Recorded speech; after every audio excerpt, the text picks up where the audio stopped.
Si Chef Ana ay tanyag. Ang kanyang mga kamay ay sinasabing ginto, pero sa likod ng mga bituin at papuri, may isang lihim. Matabang ang kaniyang panlasa. Ginawa naman niya ang lahat. Pinakamahal na asin, pinakasariwang rekado, bakit parang wala pa ring lasa?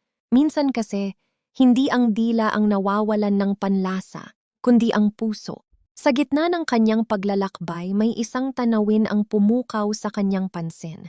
Isang maliit na restaurant at buhay na buhay.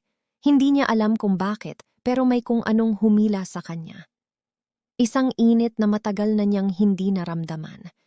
Bakit ang sarap ng luto nyo? Tapos, ang mga staff nyo po, mga senior at PWD? Iha, wala akong secret ingredient. Ang niluluto ko, hindi para sumikat. Niluluto ko para may mabusog. Ang bawat kita namin, para sa pamilya nila. Sila ang puso ng kusinang ito.